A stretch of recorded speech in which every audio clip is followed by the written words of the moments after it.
almost there. Something just doesn't feel right about this whole thing. Yeah, I'm just not sure about this. Well, look. We already signed up, and there's no point in turning back now. Plus, it's a pretty simple job considering the fact that I'm trying to save up for a new... Yeah, for a new whip. We know. Didn't mean to flex how much more money I have. Huh? You and your whopping bank account total of $5,000? Yeah, okay. 5,000 more than you're rolling with. Oh, really?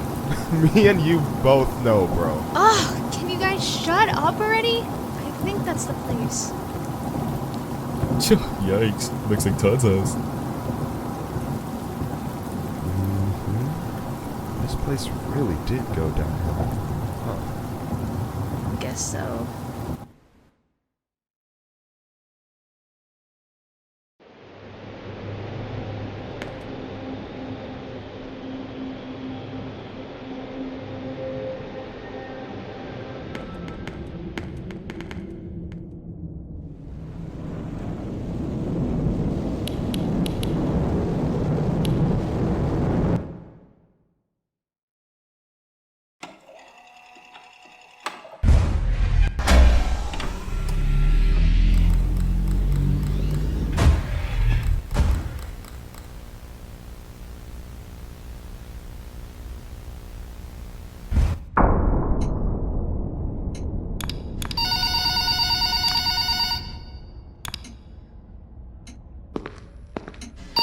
Who would actually rob this kind of place? Hello! There's Welcome to your nothing first valuable. night.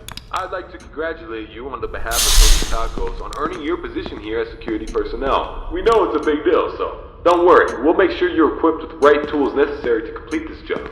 So with that being said, let's get you acquainted. First of all, in your office there are two important things to know. Number one, your computer, or otherwise known as your security camera. Tapping into your computer should allow you to access your security cameras, which were placed strategically throughout the facility. I do want to tell you though that these security cameras do not cover every inch. I mean, there are plenty of blind spots. Two important blind spots actually lie right outside your doors. This means that you won't be able to see outside of your doors if they are closed. Now, this brings us to our next important piece of discussion. Your blast doors. These were installed primarily for your security.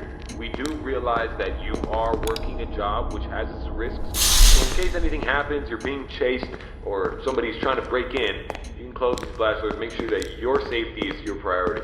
Now, these blast doors aren't anything to play with. They're not toys. They are highly dangerous if you stand underneath them. They will close on anything, so anything that's standing in its way, you can say goodbye to it. It's also critical to realize that these two doors, when closed, put an extreme amount of strain on our only two working generators.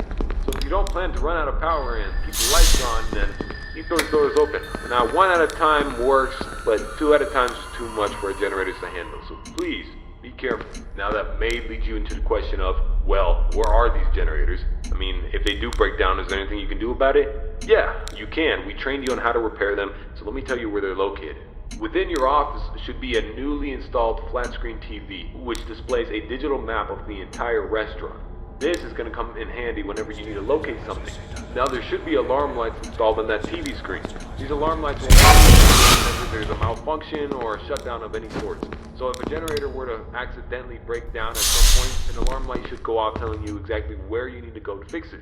Luckily for you, the only two generators which power this entire facility are located in the same area, the parts and service region. The third and only alarm light in the arcade actually corresponds to the ventilation system. We have installed our ventilation reset switch in the arcade. I know it's unconventional, but our engineers decided that was the best spot for it. Knowing where the ventilation reset switch is located will be the deciding factor between life or death. The cons about purchasing an old abandoned pizzeria is that everything around it is pretty much historic. I mean, they're antiques, so your ventilation system sucks. Sorry to break it to you, but you're gonna have to reset it every once in a while. And since all the doors are locked here, you're not gonna have an extra airflow of air anytime soon. Oh, and there's one more thing I forgot to mention within your office. Towards the south wall in the back part of your office should be a small stage. On this stage should be an old and abandoned animatronic. Now this is a relic from the old pizzeria. If you're not good with puppets or anything of that sort, then you can keep the curtain closed. I mean, if you don't want to see it, make sure it doesn't see you. Am I right? And that brings me to my next point. There are a variety of other abandoned animatronics left over from the other pizzeria lying around here.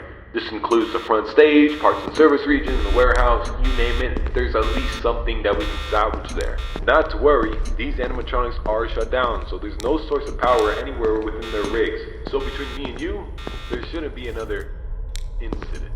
But that about covers it. It should be a very smooth night, uneventful. You should be able to get accustomed and acquainted with everything, and I hope to see you tomorrow. You have a good night.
Who would actually rob this kind of place? And there's nothing valuable.